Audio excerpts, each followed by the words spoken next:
ಬೆಳಕು news one Kannada ಸುದ್ದಿವಾಹಿನಿ. ಇದು ಸತ್ಯ ಸುದ್ದಿಗಳ ಹೂರಣ.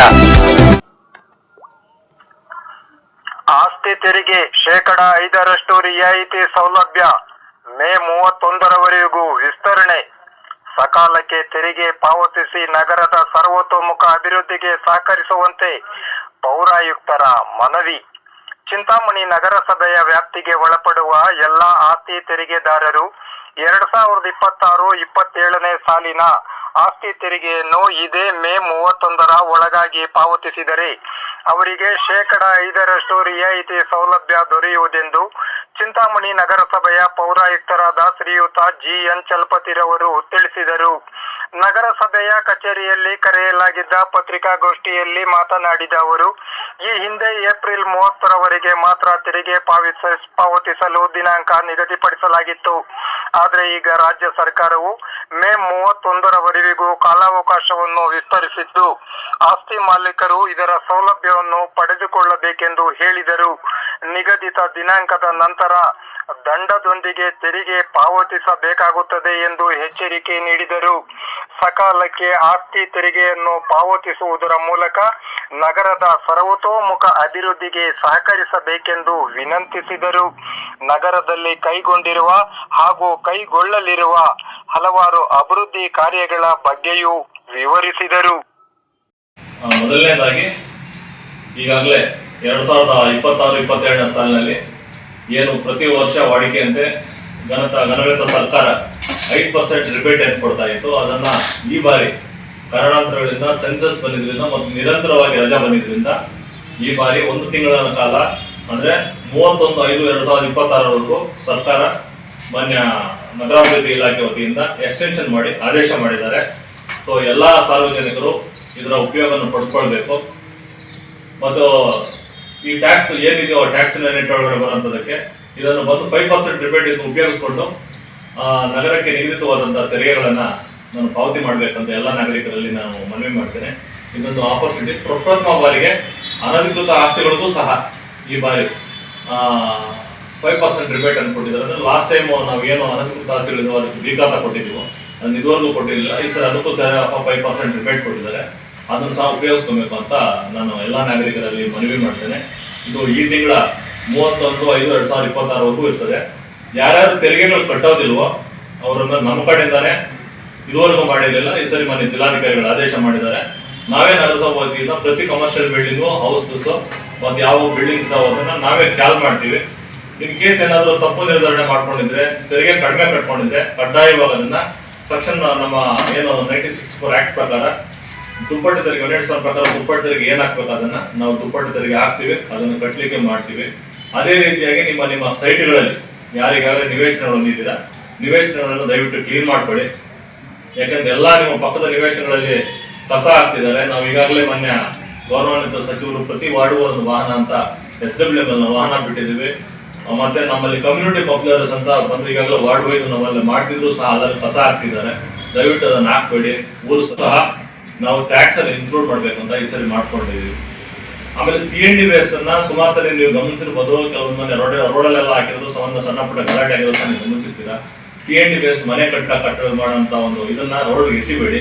ನಮ್ಮಲ್ಲೇ ಈಗಾಗಲೇ 2 ಎಕರೆ ಜಮೀನನ್ನ ಸಚಿವರು ನಮಗೆ ನೀಡಿದ್ದಾರೆ. ಅಲ್ಲಿ ಹಾಕ್ಲಿಕ್ಕೆ ನಾವು ಈಗಾಗಲೇ ನಾವು ಕಾರ್ಯೋನ್ಮುಖರಾಗಿದ್ವಿ. ನಮ್ಮ ನಗರಸಭೆ ಗಮನ ಆಗ್ತದೆ, ನಾವು ಎಲ್ಲ ಹಾಕ್ಬೇಕು ನಿರ್ದೇಶನ ಕೊಡ್ತೇವೆ. ನೀವು ದಯವಿಟ್ಟು ಅಲ್ಲಿ ಹಾಕ್ಬಹುದು. ಯಾವುದೇ ರೀತಿಯಾಗಿ ರಸ್ತೆಗಳನ್ನ ಈಗಾಗಲೇ ಕಾಮಗಾರಿ ನೀವು ಗಮನಿಸಿರ್ಬೋದು, ಬರದಿಂದ ಸಾಗ್ತಾ ಇದೆ. ಡಲ್ಟಿದ್ರೆ ಇದರಲ್ಲಿ ವರ್ಕ್ಸು ಸಹ ನಡೀತಾ ಇದೆ. ಎಲ್ಲಾ ರಸ್ತೆಗಳನ್ನ ಹೊಡೆಯುವಂತ ಕೆಲಸ ಆಗಲಿ, ಪೈಪ್ ಲೈನ್ ಹೊಡೆಯುವಂತದ್ದಾಗಲಿ, UTD ಹೊಡೆಯುವಂತ ಕೆಲಸ ದಯವಿಟ್ಟು ಮಾಡಬೇಡಿ. ಇಷ್ಟು ಗ್ರಾಂಟ್ಸ್ ಇದುವರೆಗೂ ಬಂದಿದೆ, ಅದನ್ನ ಎಲ್ಲರೂ ಕರೆಕ್ಟ್ ಆಗಿ ಉಪಯೋಗಿಸ್ಕೊಳ್ಳಿ ಅಂತ ನಾನು ಮನವಿ ಮಾಡ್ತಾ ಮತ್ತೊಮ್ಮೆ 2026-27ನೇ ಸಾಲ 5% ರಿಬೇಟ್ ಏನ್ ಕೊಟ್ಟಿದ್ದಾರೆ ಈ ವರ್ಷದಲ್ಲಿ ಅದನ್ನೆಲ್ಲ ಉಪಯೋಗಿಸ್ಕೋಬೇಕು. ಎಲ್ಲರೂ ಸಹ ಕಡ್ಡಾಯವಾಗಿ ತೆರಿಗೆಯನ್ನ ನಿಮ್ಮ ಹಾಕೋದು, ತೆರಿಗೆಯನ್ನ ಪಾವತಿ ಮಾಡಬೇಕು. ಕೆಲವರು ನೀರಿನ ತೆರಿಗೆ ಇದುವರೆಗೂ ಕಟ್ಟಿಲ್ಲ. IDSMT ಕಾಂಪ್ಲೆಕ್ಸ್ ಅನ್ನ ನೀವು ಗಮನಿಸಿರ್ಬೋದು.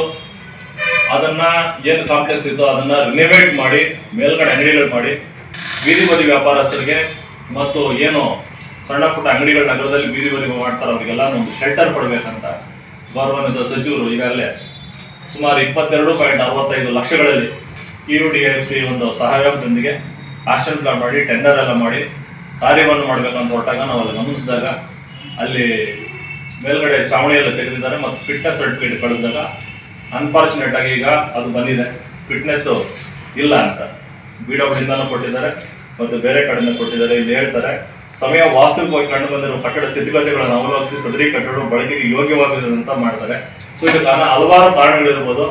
ಯಾವುದೇ ರೀತಿ ಈ ಕರೋನಾ ಟೈಮಲ್ಲಿ 10 ವರ್ಷ ಶೆಲ್ಟರ್ಸ್ ಬಂದ್ ಮಾಡಿದಾಗ ಮೇಲ್ಗಡೆ ರೂಪಿಂಗ್ ಎಲ್ಲ ಹೋಗಿರೋದಿರ್ಬೋದು. ಅದೇ ರೀತಿ ಒಳಗಡೆ ಸುಮಾರು ಒಂದು 10-15 ವರ್ಷ ಅದನ್ನ ಹಿಂದೆ ಹಳೆ ಕಾಲದಲ್ಲಿ ಒಂದು 10-15 ವರ್ಷಗಳು ಹಿಂದ್ಗಡೆ ಇದ್ದಾಗ ಅದನ್ನ ಅದೇ ತರ ಬಿದ್ದಾಗ ಎಲ್ಲಾನು ತೂಕಿಡ್ದೋಗಿರ್ಬೋದು. ಎಲ್ಲ ಒಟ್ಟಾರೆಯಾಗಿ ಕಟ್ಟಡದ ಒಂದು ಸ್ಥಿತಿಗತಿ ಈ ತರ ಇದೆ. ನೀವು ಈಗಾಗಲೇ ಗಮನಿಸಿರ್ಬೋದು, ಒಂದು ವಾರದ ಹಿಂದ್ಗಡೆ ಬೆಂಗಳೂರು ನಗರದಲ್ಲಿ ವಿಕ್ಟೋರಿಯಾ ಹಾಸ್ಪಿಟಲ್ ಗೋಡೆ ಕುಸಿದಾಗ ಅದು ಅನಾಹುತವಾದಾಗ ಸುಮಾರು ಜನ ಅಧಿಕಾರಿಗಳನ್ನ ಸಸ್ಪೆಂಡ್ ಮಾಡಿದ್ದಾರೆ. ಸಸ್ಪೆಂಡ್ ಮಾಡೋದು ಒಂದು ಭಾಗ ಆದರೆ ಮತ್ತೊಂದು ಭಾಗ ನಾಗರಿಕರು ಪ್ರಾಣ ತೆತ್ತಿದ್ದಾರೆ, ಬಡವರು ತೆತ್ತಿದ್ದಾರೆ. ಆ ರೀತಿ ಯಾವುದೇ ಆಗ್ಬೋದು, ಯಾಕಂದ್ರೆ ಕೆಲಸ ಮಾಡೋಂಥವರೆಲ್ಲ ವರ್ಕರ್ಸ್ ಎಲ್ಲ ಬಡವರೇ ಇರೋದ್ರಿಂದ ದಯವಿಟ್ಟು ಆ ಕಟ್ಟಡವನ್ನ ನಾವು ಈಗಾಗಲೇ ತೆರವು ಮಾಡಲಿಕ್ಕೆ ಮೊನ್ನೆ ಜಿಲ್ಲಾಧಿಕಾರಿಗಳು ಆದೇಶ ಮಾಡ್ತಾ ಇದ್ದಾರೆ. ಒಂದು ವಾರದೊಳಗಡೆ ನಿಮ್ಗೆ ಎಲ್ಲಿ ಬೇಕೋ ಅಲ್ಲಿ ಒಂದು ವಾರದೊಳಗಡೆ ನೀವು ಬೇರೆ ಶೆಲ್ಟರ್ ಅನ್ನು ಮಾಡ್ಕೊಳ್ಳಿ. ಆದಷ್ಟು ಬೇಗ ಕೆಲಸ ಸ್ಟಾರ್ಟ್ ಮಾಡ್ತಾರೆ. ಸ್ಟಾರ್ಟ್ ಮಾಡಿದ ತಕ್ಷಣ ಅಲ್ಲಿ ನಾವು ಮತಾಸಿದ ಅಂಗಡಿಗಳು ಇನ್ನೂ ಹೆಚ್ಚುವರಿ ಅಂಗಡಿಗಳನ್ನ ನಾವು ಹಾಕ್ತಾ ಇದೀವಿ. ಹಾಕಿದಾಗ ಈಗಾಗಲೇ ಯಾರ್ದು ಟರ್ಮ್ ಮುಗಿದಿರಲ್ವೋ ಅವ್ರಿಗೆ ಮತ್ತೆ ಮರುಸ್ಥಾಪನೆ ಮಾಡ್ತೀವಿ ನಾವು ಅಲ್ಲಿ. ಅವ್ರು ಯಾವುದೇ ರೀತಿ ಹೊಟ್ಟೆ ಮೇಲೆ ಹೊಡೆಯುವಂತ ಕೆಲಸ ಆಗಲಿ ಮಾಡೋದಿಲ್ಲ. ಅದನ್ನು ಜಿಲ್ಲಾಧಿಕಾರಿಗಳು ನಿರ್ಧರಿಸ್ತಾರೆ. ಸೊ ಅದನ್ನು ನಾಡಿದೊಳಗಡೆ ನಾವು ಮೀಟಿಂಗ್ ಅವ್ರನ್ನ ಕರೀತಾ ಇದೀವಿ. ಯಾವುದೇ ರೀತಿ ತೊಂದರೆ ಆಗೋದಿಲ್ಲ, ಯಾರಿಗೂ ಸಹ ತೊಂದರೆ ಕೊಡೋದಿಲ್ಲ ಮತ್ತು ಎಲ್ರಿಗೂ ಅಕಾಮಿಡೇಟ್ ಮಾಡ್ತಾ ಇದೀವಿ. ಒಟ್ಟಾರೆಯಾಗಿ ನಗರಸಭೆದು ಇಷ್ಟೇ ಇಂಟೆನ್ಷನ್. ಅದ್ರದ್ದು ಒಂದು ಸ್ಥಿತಿಗತಿ ಸರಿ ಇಲ್ಲ. ನೀವು ಗಮನಿಸಬಹುದು, PWD ಸಹ ನಮಗೆ ರಿಪೋರ್ಟ್ ಬಂದಿದೆ. ಆಮೇಲೆ ಜೊತೆಗೆ RCA ಸ್ಟುಡಿಯೋ ಪ್ರೈವೇಟ್ ಲಿಮಿಟೆಡ್ ಅಂತ ರಿಚ್ಮಂಡ್ ಸರ್ಕಲ್ ಇದ್ರು ಸಹ ಈಗಾಗಲೇ ಸಾಯಿಲ್ ಟೆಸ್ಟ್ ಮಾಡ್ಕೊಂಡು ಹೋಗಿದ್ದಾರೆ. ಅವರು ಸಹ ರಿಪೋರ್ಟ್ ಕೊಟ್ಟಿದ್ದಾರೆ, ಅದರದ್ದು ಒಂದು ಕಟ್ಟಡದ ಸ್ಥಿತಿ ಸರಿ ಇಲ್ಲ ಅಂತ. ಕೃಷಿ ಹಂತದಲ್ಲಿದೆ. ಆದಷ್ಟು ಬೇಗ ನಿಮ್ಮ ಒಂದು ಪ್ರಾಣದ ಹಿತ ದೃಷ್ಟಿಯಿಂದ ಹೇಳ್ತಾ ಇದ್ವಿ, ಆದಷ್ಟು ಬೇಗ ವೆಕೆಟ್ ಮಾಡ್ಬೇಕು ಅಂಗಡಿಗಳನ್ನ. ಡೆಮಾಲಿಷ್ ಮಾಡಿದಾದ್ಮೇಲೆ ಮರುಸ್ಥಾಪನೆ ಮಾಡ್ತೀವಿ ಅಂಗಡಿಗಳನ್ನ. ಯಾರ್ಯಾರು ಎಲ್ಲಿ ಒರಿಜಿನಲ್ ಓನರ್ಸ್ ಯಾರ್ಯಾರಿದ್ದಾರೆ ಅವರಿಗೆ ಕಡ್ಡಾಯವಾಗಿ ನಿಮ್ಗೆ ಸಿಕ್ಕೇ ಸಿಗ್ತದೆ ಅಂಗಡಿಗಳನ್ನ. ನಿಮ್ಮ ಅವಧಿ ಎಷ್ಟಿದೆಯೋ ಅಷ್ಟನ್ನ ಎಕ್ಸ್ಟೆಂಡ್ ಮಾಡ್ಕೊಳ್ಳಿ ನಿರ್ಧರಿಸ್ತಾರೆ. ಈಗಾಗಲೇ ನಮ್ಮ ಜಿಲ್ಲಾಧಿಕಾರಿಗಳು ಅದನ್ನು ಹೇಳ್ತಾರೆ ನಿಮ್ಮ ಜೊತೆ. ಹಂಗಾಗಿ ಸಾರ್ವಜನಿಕ ಹಿತದೃಷ್ಟಿಯಿಂದ ನಿಮ್ಮ ಪ್ರಾಣಗಳನ್ನು ಉಳಿಸೋ ಒಂದು ದೃಷ್ಟಿಯಿಂದ ನೀವು ಅಂಗಡಿಗಳನ್ನ ಅನಿವಾರ್ಯವಾಗಿ ನೀವು ತೆರವು ಮಾಡಲೇಬೇಕಾಗ್ತದೆ. ಇಲ್ಲಾಂದ್ರೆ ನಾಳಂತ ಪ್ರಾಣಾಪಾಯಗಳೇನೋ ಹೆಚ್ಚು ಕಡಿಮೆ ಆಗಿದ್ದಲ್ಲಿ ನೀವೇ ಹೊಣೆಗಾರರಾಗ್ತೀರ ಅಂತ ಈ ಸಂದರ್ಭದಲ್ಲಿ ಅವರು ತಿಳಿಸ್ತಾ, ಏನಾದರೂ ಬಾಡಿಗೆಗಳು ಸಹ ಪೆಂಡಿಂಗ್ ಇಟ್ಕೊಂಡಿದ್ರೆ ಅವರು ಈ ಕೂಡಲೇ ಬಾಡಿಗೆಗಳನ್ನು ಕಟ್ಟಬೇಕು. ಯಾಕಂದ್ರೆ ಕಟ್ಟಲಿಲ್ಲ ನಾಳೆ ದಿವಸ ಅದಕ್ಕೆ ಖರ್ಚಿಗೂ ಸಹ ನಮ್ಗೆ ಬೇಕಾಗ್ತದಲ್ಲ ಈಗ ಕಟ್ಟಲಿಕ್ಕೆ. ಹಂಗಾಗಿ ಅದನ್ನು ಸಹ ಮುಂದಾಗಬೇಕು ಅಂತ ನಾನು ತಿಳಿಸ್ತಾ ಇದ್ದೀನಿ. IDSMT ಇದರಲ್ಲಿ ಈಗಾಗಲೇ ವಿನ್ಯಾಸವನ್ನು ಸಹ ಮಾಡ್ತಾ ಇದೆ. ಈಗಾಗಲೇ ವಿನ್ಯಾಸವನ್ನು ಮಾಡಿ 3 ಹಂತದಲ್ಲಿ ವಿನ್ಯಾಸಗಳನ್ನು ರೆಡಿ ಆಗ್ತಾ ಇದೆ. ಈ ಡೆಮಾಲಿಶ್ ಆದ ತಕ್ಷಣನೇ ವಿತಿನ್ ವೀಕಲ್ಗೆ ಕೆಲಸ ಆಗ್ತದೆ. ಟೆಂಡರ್ ಮುಗಿದಾಗಿದೆ, ಎಲ್ಲ ರೆಡಿ ಇದೆ. ಫಾಸ್ಟ್ ಆಗಿ ಎಷ್ಟು ಬೇಗ ಆದಷ್ಟು ಬೇಗ ಅಂಗಡಿಗಳನ್ನು, ಇನ್ನೂ ಹೆಚ್ಚಿನ ಸಂಖ್ಯೆ ಅಂಗಡಿಗಳನ್ನ ಅಲ್ಲಿ ನಾವು ಕಟ್ತಾ ಇದ್ದೀವಿ. ಆದ್ರಿಂದ ದಯವಿಟ್ಟು ಎಲ್ಲಾನು ಅಂಗಡಿಗಳನ್ನ ಖಾಲಿ ಮಾಡಬೇಕು ಅಂತ ನಿಮ್ಮಲ್ಲಿ ಮನವಿ ಮಾಡ್ತಾನೆ. ನಾಳೆ ದಿವಸ ನೀವು ಖಾಲಿ ಮಾಡದೆ ಹೋದಂತ ಪಕ್ಷದಲ್ಲಿ ಏನಾದರೂ ಪ್ರಾಣಾಪಾಯಗಳಾದ್ರೆ ನೀವುಗಳೇ ನಿರ್ವಹಣೆಗಾರರಾಗ್ತೀರಂತ ನಾನು ತಮ್ಮ ಮೂಲಕ ಹೇಳ್ತೀನಿ. ಅದೇ ರೀತಿಯಾಗಿ ವದಂತಿಗಳಿಗೆ ಕಿವಿ ಕೊಡಬೇಡಿ. ಯಾವುದೇ ರೀತಿ ಯಾರಿಗೂ ಸಹ ತೊಂದರೆ ಮಾಡೋದಿಲ್ಲ. ಕೆಲವರು ಸುಮ್ಮನೆ ಹೇಳ್ತಾರೆ ಹಂಗಾಗುತ್ತೆ ಹಿಂಗಾಗುತ್ತೆ ಮತ್ತೆ ನಿಮ್ಗೆ ಕೊಡೋಲ್ಲ ಅಂತ ಸೇರಿಸಲ್ವಂತ. ಇವೆಲ್ಲ ಸುಳ್ಳು. ನಾವು ಸ್ಪಷ್ಟೀಕರಿಸ್ತಾ ಇದೀವಿ. ನಿಮ್ಗೆ ಏನೋ ನಿಗದಿತ ಅವಧಿ ಇದೆ ಅದನ್ನ ಜಿಲ್ಲಾಧಿಕಾರಿಗಳು ಸ್ಪಷ್ಟೀಕರಿಸ್ತಾರೆ, ನಿಮ್ಗೆ ಅದನ್ನು ಮಾಹಿತಿ ಕೊಡ್ತಾರೆ. ಯಾರಿಗೂ ರೀತಿ ತೊಂದರೆ ಆಗೋದು ಮಾಡೋದಿಲ್ಲ. ಉದ್ದೇಶ ಇಷ್ಟೇ, ಹೊಸ ಕಟ್ಟಡ ಬರಲಿ. ಸೊ ಹಂಗಾಗಿ ನಾನು ಹೇಳ್ತಾ ಇದ್ದೀನಿ, ದಯವಿಟ್ಟು ಆದಷ್ಟು ನಿಮ್ಮ ಮನವಿ ಮಾಡ್ತೀನಿ ವರ್ತಕರಲ್ಲಿ ದಯವಿಟ್ಟು ಅಂಗಡಿಗಳನ್ನ ವಿತಿನ್ ವೀಕ್ ನೀವು ಬೇರೆ ಕಡೆ ಮಾಡ್ಕೊಂಡು ನಮಗೆ ತೆರವು ಮಾಡಲಿಕ್ಕೆ ಅನುಕೂಲ ಮಾಡಬೇಕು ಅಂತ ನಾನು ಮನವಿ ಮಾಡ್ತೀನಿ.